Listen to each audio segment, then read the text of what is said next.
evening, everybody. Just a great day. Any day you're forward deployed with the troops as the Secretary of Defense is a good day. And what we got to see here, starting with PT with Navy SEALs in the morning, which has turned into Smoke the SecDef more than it has PT. The opportunity to see what the Marines are doing here, incredible stuff, training space, jungle school for the Army, with the Air Force capabilities, Space Force capabilities, naval lift.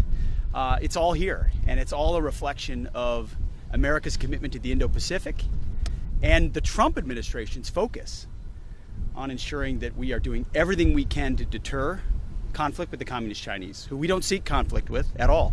But we will stand strong in deterrence and will posture troops forward. That's why we're going out to Guam and to see our friends in Japan and the Philippines.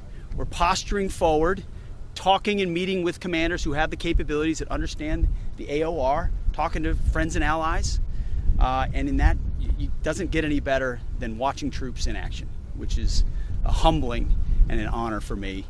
So it's been a great day here, and we look forward to many more ahead on this trip as we institute, sort of live out, try to showcase the pivot that President Trump is putting toward the Indo-Pacific, making sure we're properly focusing and prioritizing where we should on peer adversaries to stand strong and reflect deterrence. Reestablishing deterrence is part of what President Trump has compelled me to do, in addition to restoring the warrior ethos and rebuilding our military. And reestablishing deterrence is a big part of why we're here. Happy to take a couple of questions. Yeah, Mr. Secretary, thanks. First of all, thanks so much for having me on the trip. That helicopter ride was awesome. I'm sure my colleagues feel the same way. My question's on Taiwan. You mentioned deterrence. Admiral Paparo in his speeches has said that the exercises around Taiwan are not just exercises, but rehearsals for an attack. How concerned are you about China's ability and intent to try and retake the island by force? Well, Admiral Paparo has said China's rehearsals could potentially always be a rehearsal for an attack. The rehearsals, the exercises, the campaigns we're doing in and around the first island chain are not meant to be the precursor to an attack. We're here to deter. We're here to show strength with our allies, and that includes in ensuring that in every possible way American force is projected forward. So we don't want to see a conflict at all. And that's certainly the president's perspective. But we're going to be postured forward and leaning forward as much as necessary to ensure that doesn't happen. And just a quick follow-up. On the counter diversity, equity, inclusions, what's your assessment now 3 months in trying to undo a lot of those programs? My assessment is the DOD will be merit-based and colorblind. You will be judged based on how good you are at your job. Full stop. That's it. And so getting rid of diversity, equity, inclusion, DEI, getting rid of different standards was fundamental to getting back to basics. And that's what when I get a chance to talk to commanders here, that's what I emphasize. We're getting back to basics. Standards at every level need to be adhered to, and that's at a baseline. And when you talk to soldiers, you talk to Marines, they get it. They get it. They've seen the standards slide under the previous administration. They watched, in many different ways how it eroded, or quotas were being met, or different aspects boxes had to be checked. Not anymore. The only box that gets checked in this Defense Department is lethality and your ability to do your job. Ellie?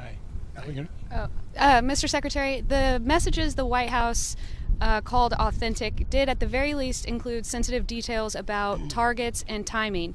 Did you declassify that information before you put it in the chat? And are you using Signal to discuss operations as sensitive as the strikes against the Houthis on a government or a personal phone? First, all I would say is the strikes against the Houthis that night were devastatingly effective. And I'm incredibly proud of the courage and skill of the troops. And they are ongoing and continue to be devastatingly effective. The last place I would want to be right now is a Houthi in Yemen who wants to disrupt freedom of navigation. So the skill and courage of our troops is on full display. It's a complete opposite approach from the fecklessness of the Biden administration. President Trump said peace through strength will be brought back. Freedom of navigation will return, and that's exactly what we're doing. As I also stated yesterday, Nobody's texting war plans, and that's all I have to say about that. So those same troops that you are proud of, do you regret putting information like the ones you did in the signal chat that could endanger those same American service members? Nobody's texting war plans. I know exactly what I'm doing, exactly what we're directing, and I'm really proud of what we accomplished, the successful missions that night and going forward.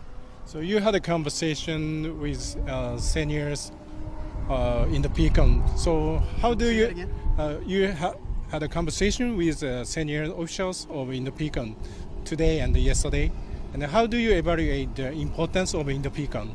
Indo-Pecan is critically important, and Admiral Paparo is a fighting admiral. He's a really smart guy who's exactly where we need him at the tip of the spear.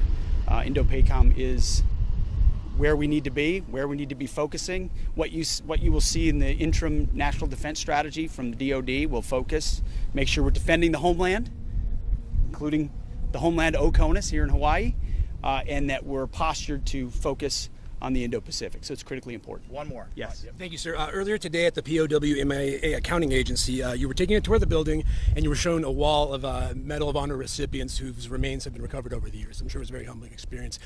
By sheer chance, one of those recipients that was pointed out to you was a Lieutenant Alexander Bonnyman Jr., a Marine who passed away some time ago, fought in World War II, I believe.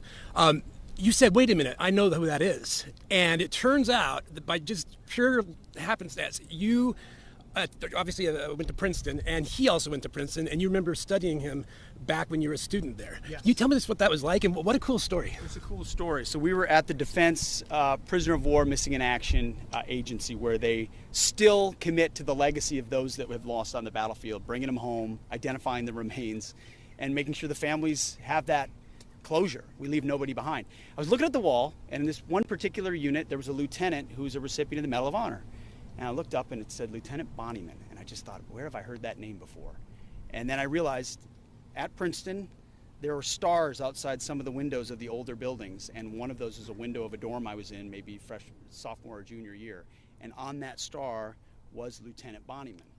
I didn't know who he was. I remember researching, though, his name and that star, because I thought if his name's outside my window, I was probably an ROTC cadet at that point, I want to know who he is. And so they told me a little bit of the story there, and it rang a bell with me. I know I wrote something about him too when I'll have to find that and maybe release it. But it was pretty cool to see the connection between someone who I'd heard of as a Medal of Honor recipient, and then the commitment of our country to then go find him in a foreign land and bring him back, so that the whole cycle is sort of complete, and he gets the honor that he deserves. So pretty cool. And it was emblematic of this day today, like watching the troops in real time, and then watching the legacy of their service as well played out all here in Hawaii. So it's been great to All right, that's Thank you all. Thanks, Appreciate everybody. Thanks. Thank you.